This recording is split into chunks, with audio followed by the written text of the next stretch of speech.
encontramos no Evangelho, irmãos e irmãs, Jesus louvando.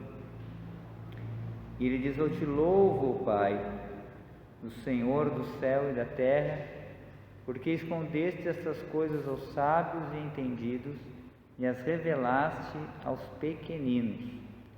Então, aqui Jesus fala de uma atitude que é importantíssima na nossa relação com Deus, para compreendê-lo, para poder crescer, para poder entender a Deus. Então, ele fala desses pequeninos. Pequenino não significa ser pequenino fisicamente, né? Mas aqui está ligado com a atitude da criança. Não apenas ser criança fisicamente, mas se a gente olhar para uma criança pequena, de colo, por exemplo, a gente começa a entender, a gente observar como é que uma criança de colo, ela se porta com os seus pais, com os adultos, né? Ou com o seu pai e com a sua mãe. A gente começa a entender qual é a atitude, né, espiritual que a gente deve ter com Deus. Então, a gente percebe que uma criança pequena, ela é, por exemplo, totalmente dependente dos pais. A criança pequena, né, se largar ela sozinha, ela se perde. Ela precisa do pai e da mãe para comer, ela tem que ter a casa, ela mora na casa dos pais, ela precisa aprender, ela precisa ensinar, o pai e a mãe vão ensinar. Ela é totalmente dependente. E a criança, quando ela tem medo, ela recorre aos pais, ela confia nos pais, ela se deixa conduzir pelos pais. Ela não fica, pedindo direitos, ela vai confiando no pai. Então, essas atitudes na nossa relação com Deus é fundamental, nos torna o nosso coração um coração aberto para aprender. Então, o que Jesus nos revelou? Que Deus é nosso Pai. Não foi essa oração que Ele nos ensinou? Quando vocês rezarem, dizei: Pai nosso. Ou seja, então, portanto, qual é a nossa atitude diante de Deus? Que Deus quer que a gente tenha? Uma atitude de filhos. E para Deus, a gente sempre é pequeno. Por mais que a gente cresça, a gente sempre é pequeno. A sua sabedoria é infinita, Ele é infinito. Então nós sempre somos pequenos, diante de Deus. Então, quando nós nos colocamos como filhos pequenos diante de Deus, confiando na sua palavra, confiando no seu ensinamento, deixando-se guiar por esse ensinamento, não sendo autossuficiente.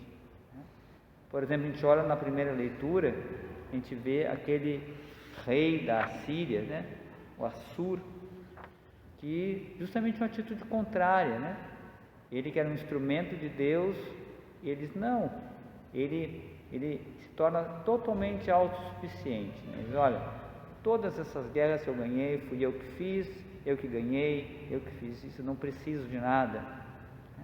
Então essa atitude é a atitude que fecha o coração para Deus, não permite que Ele age. Quando nós começamos a autossuficiência, o orgulho, a prepotência, quando nós começamos a querer dizer para Deus o que Ele tem que fazer, ou então dispensamos Deus na nossa vida. Então, quando nós nos tornamos pequenos e caminhamos sempre pequenos diante de Deus, nós vamos beber da sua sabedoria. E aí, de fato, bebendo da sabedoria de Deus, nós vamos nos tornar grandes para Ele. Ele vai nos fazer, de fato, ser grandes. Quantas frases que Jesus diz nesse sentido, Diz: olha, o maior no reino de Deus é aquele que serve. Quem quiser ser o primeiro, seja o último. Então, Ele nos ensina, nos aponta esse caminho de ser pequenino. Você se lembra quando o que Ele fez na última ceia?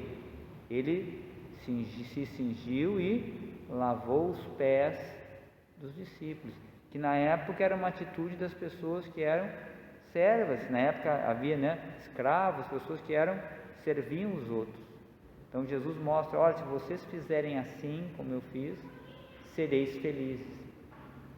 Então essa é a nossa atitude correta, né, de crianças, ser pequeno, né, permitir que Deus nos conduza. Claro, isso é também uma escolha que a gente faz. Quer dizer, nós temos em nós uma tendência, né, de soberba, de autossuficiência. Temos em nós uma tendência de querer governar tudo, achar que a gente sabe tudo, que a gente pode tudo. Tem essa tendência em nós. Então a gente tem que fazer uma escolha, né, de fato buscar essa conversão do nosso coração, né, de fato buscar a gente realmente querer ser pequeno, né? Realmente buscar em Deus o caminho, né? Então, antes de tomar uma decisão, buscar a oração, né? Olhar, quando lermos a palavra de Deus e termos nela uma fonte de sabedoria, aonde nós bebemos também, se torna critério da nossa decisão de fazer ou não fazer alguma coisa, né? Então, quando eu vou me curvando também a sabedoria divina, olha, isso não faço porque não é a vontade de Deus, tá? A gente vai colocando também, olhando para os mandamentos de Deus, vai vendo nele um caminho de bem, um caminho de salvação, um caminho de felicidade, né? Algo que não que nos oprime, mas pelo contrário, que nos ajuda a crescer, né? Mas para isso nosso coração precisa buscar essa simplicidade de coração da criança. Realmente buscar com toda a confiança saber que Deus nos ama, que Deus é amor, que Deus é nosso Pai, que a sua sabedoria é infinita e que Ele nos deu o maior sinal visível do seu amor, que nós podemos confiar, que é quando Jesus morre na cruz por nós, né? Jesus, Ele envia o seu Filho e Jesus vem, né, dar a vida por nós. Então é um Pai que nos ama muito, nos deu o seu melhor para nos salvar. Então, no nosso dia a dia, nas nossas decisões, na nossa vida que levamos, vamos realmente perceber isso. Jesus diz que o Pai se revela aos corações que se fazem pequenos, se fazem humildes, se fazem crianças. Esses vão beber e conhecer, entrar na intimidade de Deus. Então aqui está um caminho, né, que a gente pode buscar na nossa vida, ver, perceber, né, realmente e lutar na nossa vida para que o orgulho não vença, mas que pelo contrário, que a gente possa viver sempre na presença de Deus, com confiança na sua bondade e no seu amor. Vamos fazer um breve momento de silêncio agora, no final agora da homilia, para que a palavra de Deus agora possa ser então acolhida no nosso coração.